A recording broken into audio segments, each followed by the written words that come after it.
News तक को best digital media news channel category में मिला सिल्वर ट्रॉफी।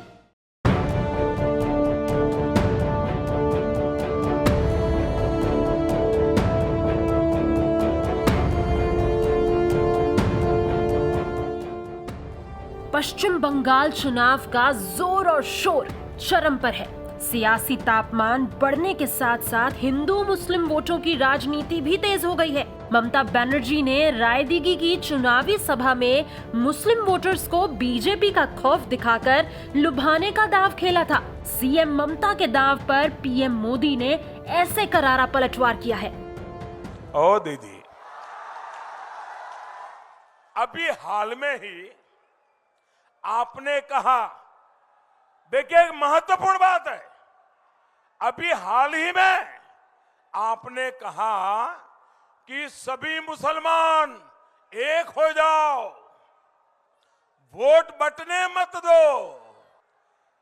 लेकिन जो बात आप बोल रही है, अगर हमने कहा होता कि सारे हिंदू एकजुट हो जाओ, बीजेपी को वोट दो, तो दीदी ये इलेक्शन कमीशन हमें 8-10 नोटिस भेज देता।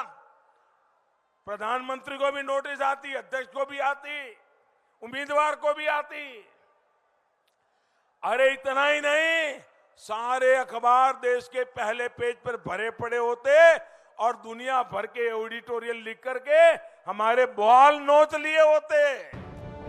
नरेंद्र मोदी एक तरफ तो मुस्लिमों को एकजुट करने को लेकर ममता बनर्जी पर निशाना साध गए, तो दूसरी तरफ ये भी कह दिया कि अगर हिंदुओं को एकजुट करने की अपील करते तो चुनाव आयोग नोटिस दे देता। इस तरह से पीएम मोदी कुछ ना कहते हुए भी ममता बनर्जी के बयान के बहाने मास्टर स्ट्रोक चल गए। मोदी ने भले ही हिंदुओं को एकजुट होने की अपील ना की हो, लेकिन एक राजनीतिक संदेश जरूर दे दिया।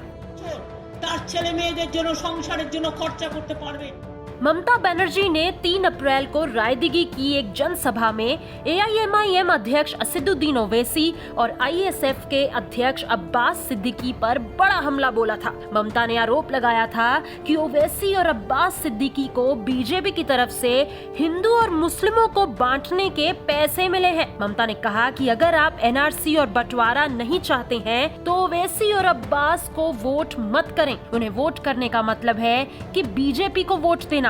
सीएम ने कहा था कि हमारी संस्कृति है कि हिंदू और मुस्लिम एक साथ चाय पीते हैं, एक साथ दुर्गा पूजा और काली पूजा मनाते हैं। हमारे गांव में अशांति होने पर बीजेपी को फायदा होगा।